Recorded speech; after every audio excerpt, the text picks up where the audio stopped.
La chronique d'aujourd'hui va s'adresser à une question que j'entends souvent de la part des éducatrices en garderie, de la part des intervenants en milieu scolaire, ainsi que de nombreux parents que je reçois dans mon bureau. Il s'agit des gestes gratuits. Qu'est-ce qu'un geste gratuit dans le sens de la question qui m'est adressée?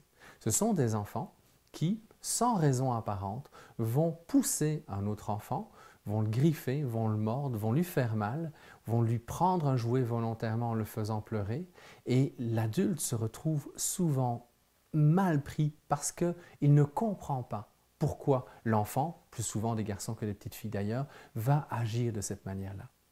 Il y a deux choses importantes. La première, c'est que ça traduit avant tout un malaise face à l'agressivité de certains enfants. Et la deuxième chose, c'est l'incompréhension. Pourquoi est-ce que cet enfant-là a agi de cette manière-là? Bonjour, je suis Joël Monzé, docteur en neurosciences, directeur de l'Institut de l'enfant et de la famille. Donc, la chronique d'aujourd'hui s'adresse aux gestes gratuits. Il faut savoir que génétiquement, les garçons sont programmés pour pouvoir être des chasseurs. Ils vont faire en sorte d'avoir du gibier pour leur village, ils vont défendre leur espace et ils vont avoir à ce moment-là des outils comme l'agressivité pour pouvoir être capables de pouvoir faire leur tâche de chasseur et éventuellement de guerrier quand il y a un envahisseur qui est présent.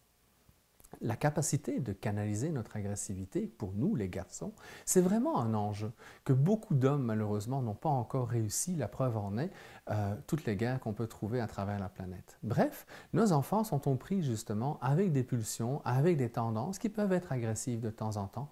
Et l'adulte essaie d'intervenir, essaie de lui apprendre à utiliser de meilleures ressources, des ressources plus sociales pour pouvoir l'amener à ce qu'il soit capable de pouvoir canaliser cette agressivité-là.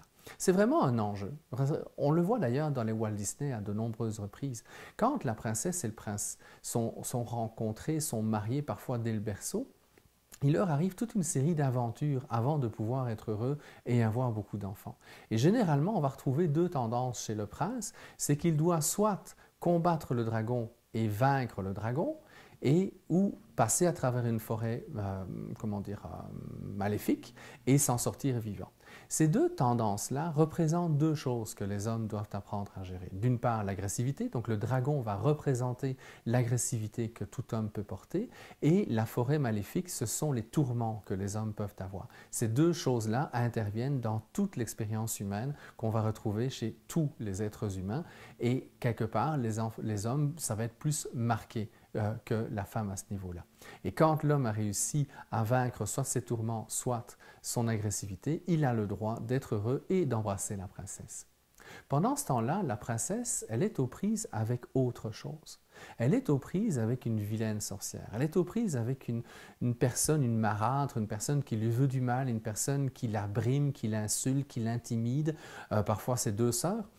Et quelque part, si le dragon et la forêt représentent des enjeux émotionnels, affectifs qui appartiennent à l'homme, le contrôle et la méchanceté, la jalousie vont être des pulsions que les jeunes filles doivent apprendre à pouvoir mieux maîtriser de manière à pouvoir utiliser leurs ressources affectives adéquates et d'être de belles petites personnes prêtes à être généreuses et aimables. Donc, l'homme et la femme ont tous les deux des outils à développer pour pouvoir arriver à vivre en société. Et quand la petite fille va se sentir insécure, son réflexe d'être jalouse ou d'être contrôlante va être présente au même titre que les garçons peuvent être malheureusement parfois un peu plus agressifs que d'autres ou vouloir défendre un territoire qui est leur espace ou ce qu'ils estiment être leur espace et vont pousser quelqu'un ou vont lui faire mal si jamais l'autre est dans l'espace. Bien entendu, ce ne sont pas nécessairement des comportements qui sont acceptables, même s'ils sont normaux. Donc, le tout, c'est d'arriver à le comprendre. Parfois, oui, vous avez des enfants qui ont fait ça d'une manière méchante et l'intervention a intérêt à être très stricte pour éviter que ça ne devienne un comportement habituel chez cet enfant-là. Mais dans la plupart du temps, ces gestes gratuits, comme on les appelle, vont refléter justement que l'enfant s'est senti, par exemple, envahi par la présence de quelqu'un d'autre ou qu'il s'est senti intimidé, brimé, qu'il a l'impression de ne pas avoir de contrôle sur son espace. Donc, ça va parler d'une certaine forme d'insécurité qu'il vit à ce moment-là.